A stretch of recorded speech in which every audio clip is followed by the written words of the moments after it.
Let's begin with an overview of the data. Our 7-day average is about 136,000 cases per day, and our 7-day average of hospital admissions is about 11,750 per day. Our 7-day average of daily deaths continues at over 1,000 per day. As the president said yesterday, we are working across the federal government and across the Department of Health and Human Services to turn the corner on this pandemic. Today, I want to share with you the ways that CDC continues to be actively engaged in this work. As you have heard me say before, we must do all we can to protect our children and to keep them safe in school for in-person learning. We know what we need to do, and CDC has provided clear, evidence-based guidance for schools to follow.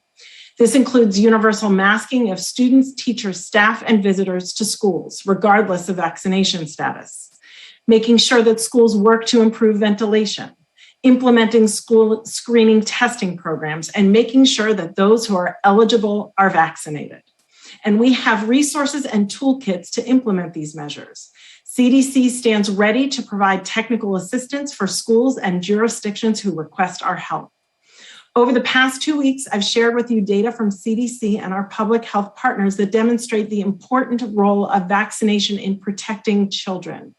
Communities with higher vaccination rates have lower reported emergency department visits and hospitalizations for children with COVID-19, even children who cannot be vaccinated themselves. The president's actions to increase vaccinations among teachers and in the community and to financially support schools in upgrading their protections will help keep our children safe and our schools open. CDC is also working hard with so many of you and so many of our partners to make sure that all eligible Americans are vaccinated. We continue to study and report on vaccine effectiveness and vaccine safety. Today, we will publish a study in the MMWR that looks at COVID-19 cases, hospitalizations, and deaths in 13 states and offers further evidence of the power of vaccination. In this study, over 600,000 COVID-19 cases from April through mid-July were evaluated and linked to vaccination status. Looking at cases over the past 2 months when the Delta variant was the predominant variant circulating in this country, those who were unvaccinated were about 4.5 times more likely to get COVID-19, over 10 times more likely to be hospitalized, and 11 times more likely to die from the disease. As the president reiterated yesterday, and as we have shown study after study, vaccination works. CDC will continue to do all we can do to increase vaccination rates across the country by working with local communities and trusted messengers and providing vaccine confidence consults to make sure that people have the information they need to make an informed decision about vaccination. The bottom line is this: we have the scientific tools we need to turn the corner on this pandemic. Vaccination works and will protect us from the severe complications of COVID-19. It will protect our children and allow them to stay in school for safe in-person learning. Thank you. I'll now turn things over to Dr. Fauci. Thank you very much, Dr. Walensky. I'd like to spend a couple of minutes talking about variants, which have recently been the subject of some discussion and concern. This slide shows the selected SARS-CoV-2 variants with the lineage determination on the right, the B and the C, and the new WHO Greek letters on the left. We're going to focus for the next minute or so on the Delta variant. Next slide. As you can see from this slide, this variant has become extraordinary in its ability to dominate among the isolates in the United States and worldwide. Note that in June, just a few months ago, it comprised about 13% of the isolates, whereas now it is about 99% of the isolates. This becomes relevant when one thinks in terms of other variants that are becoming of interest to people. Next slide. I refer specifically to the Mu variant, the B.1.621, and the C.1.2, which is yet to get a Greek letter determination. Very quickly, next slide, let's take a look at the Mu variant first. It was identified in December of 2020. It was detected first in South America, and it accounts for a large proportion of the isolates, for example, in Colombia. The reason it was brought to attention, it had a number of mutations that were of interest. But when you look at the effect of antibodies against these mutations, it is not a matter of alarm in that although it diminishes somewhat the protection, it falls well within the range of Delta and Beta. But importantly, only 0.5% of the isolates in the United States are mu. And if you look at the lower right, you can see how Delta in blue dominates over Alpha in orange and completely dominates over mu in green. Next slide. Again, the C.1.2 variant, first noted in South Africa, is not seen at all yet in the United States. And again, if you look in the lower right, the Delta dominates the Beta, which was the original variant that was in South Africa. And again, the C.1.2 variant is not seen in the United States. Next slide.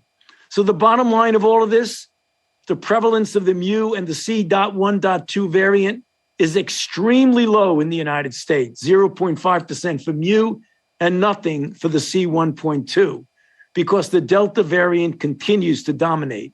As always, we will continue to closely monitor these and other emerging variants.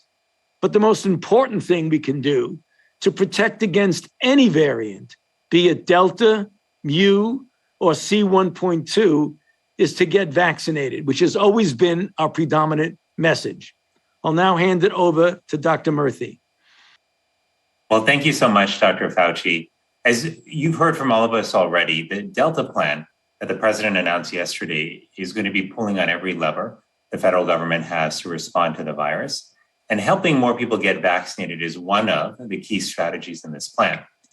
We've always known that in order to do that, we have to help people feel confident that getting vaccinated is the right choice for them and for their families. And when it comes to making important choices, we know that all of us often look to each other, to our family, to our doctors, to our neighbors and friends and work colleagues. And that is why several months ago, we announced that we were building the COVID-19 Community Corps, which was intended to help mobilize trusted voices so people could get information from sources they traditionally rely on. This Community Corps will be more important than ever in the months ahead. Now, since we started in the spring, the Community Corps has picked up a lot of momentum. Today, there are more than 15,000 members strong, representing over 6,000 organizations in all 50 states and the District of Columbia. They include doctors and nurses, teachers and ministers, friends, and neighbors. In addition to the grassroots work they do in their communities, they've also come together from time to time on calls to hear the most up-to-date information about the COVID-19 vaccines, to learn about new developments in the COVID-19 response effort, and to also share best practices for their outreach. Just this week, President Obama came to speak with the Corps and shared his appreciation for the community organizing work that they're doing, knocking on doors, making phone calls, texting friends, and reaching out to folks in their community. I want to share some of the ways that our COVID-19 Community Corps members have been helping people to get vaccinated.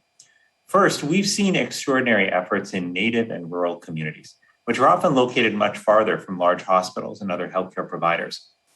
The nonprofit Partners in Health has engaged the Navajo Nation and other rural communities through mobile vans, phone calls, radio ads, and door-to-door canvassing. In South Central Texas, Cuero Regional Hospital developed a campaign called What's Your Why that helps people share their motivations for getting vaccinated.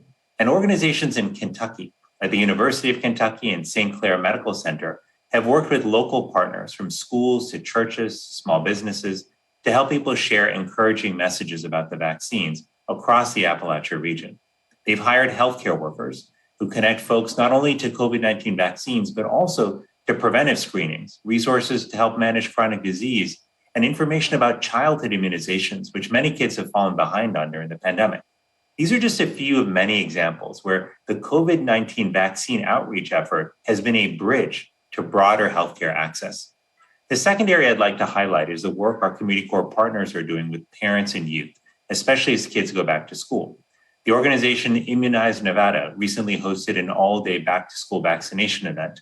In Texas, the group Vax Together Austin has hosted more than a dozen free vaccine clinics this summer, many of them at local schools, One of their recent events called Back to School Shots vaccinated 225 people. I want to emphasize that every single vaccination is a win. It's one more person protected against the Delta variant. And all of these conversations that our community core members have been having, even those that don't end in vaccination, are essential to this effort. We've learned also that you don't have to have a degree in medicine or public health to have these conversations. For example, one of our standout community leaders is 12-year-old Ayan Moledina, who recently hopped on his bike and ventured out into the Texas heat to hand out flyers about COVID-19 vaccines. He said, "My bike broke down many times, but I persisted and finished all my deliveries." We're so grateful for Ayan and for everyone who has reached across boundaries of age, race, religion, and neighborhood to help people get vaccinated. These stories are the direct result of an ongoing investment in the power of local trusted voices to reach fellow Americans. It's a strategy that works. And I'm so grateful for all that Americans have done, all the doors they've knocked on, the phone numbers they've dialed, and ultimately the lives they've saved. It's going to be more important than ever that we continue these efforts as we work to defeat Delta and end this pandemic for good. Thanks for your